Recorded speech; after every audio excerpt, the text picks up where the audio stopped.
कर्म करो, फल की चिंता मत करो। लेकिन क्यों?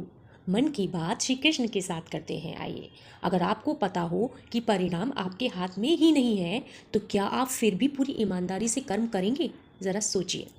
कर्म करो, फल की चिंता मत करो। यह सिर्फ एक लाइन नहीं, यह जीवन का सबसे बड़ा मनोवैज्ञानिक और आध्यात्मिक प्रिंसिपल है। आज की इस विशेष मन की बात में हम सीधे बात करेंगे कृष्ण से, क्योंकि कृष्ण हमारे अंदर है, और समझेंगे कि आखिर उन्होंने श्रीमद् भागवत गीता में ऐसा क्यों कहा। आप देखेंगे कि युद्ध भूमि का दृश्य था, अंदर का कुरुक्षेत्र के समान होता है। जो कल्पना कीजिए, एक ओर कर्तव्य और दूसरी ओर रिश्ते हों, एक ओर धर्म और दूसरी ओर मोह। यह कंडीशन थी अर्जुन की जब वह महाभारत के युद्ध में खड़े थे। उनके हाथ कांप रहे थे, मन भ्रमित था। उन्होंने कहा, मैं यह युद्ध नहीं कर सकता।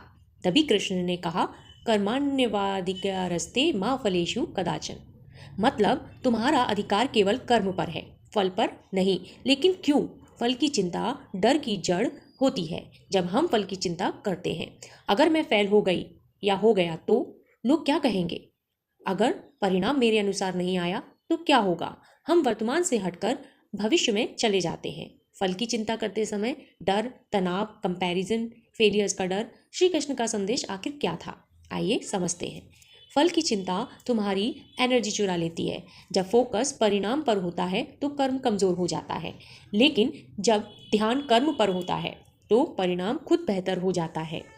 अब यहाँ पर आज की मनोवैज्ञानिक भी यही कहती है, जब हम प्रोसेस फोकस रखते हैं तो दिमाग फ्लो स्टेट में चला जाता है।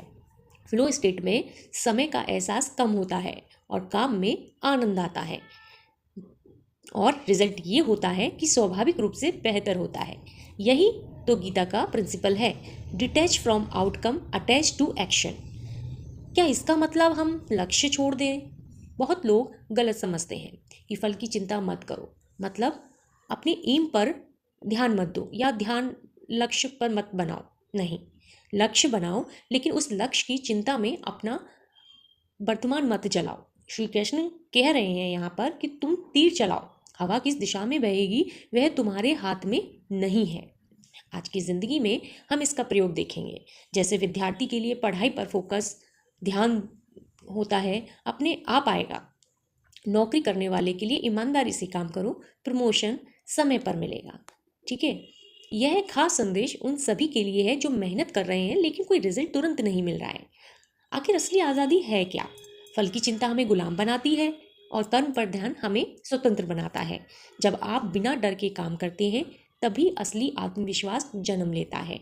यह आंतरिक स्वतंत्रता है और यही कर्मयोग।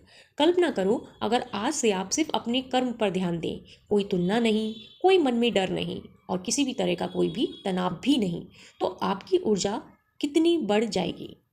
श्री कृष्ण की वाणी आज भी कह रही है आपसे कि तुम बस अपना श्रेष्ठ दो, अपना बेस्ट दो, फल मैं संभाल लूँगा। अगर आपको लगता है कि यह संदेश आपके जीवन में बदलाव ला सकता है, तो अगली बार जब डर आए तो बस खुद से एक सवाल पूछिए, क्या मैं अपना कर्म पूरी निष्ठा से कर रहा हूँ? अगर जवाब है हाँ, तो फल की चिंता छोड़ दीजिए। नमस्कार।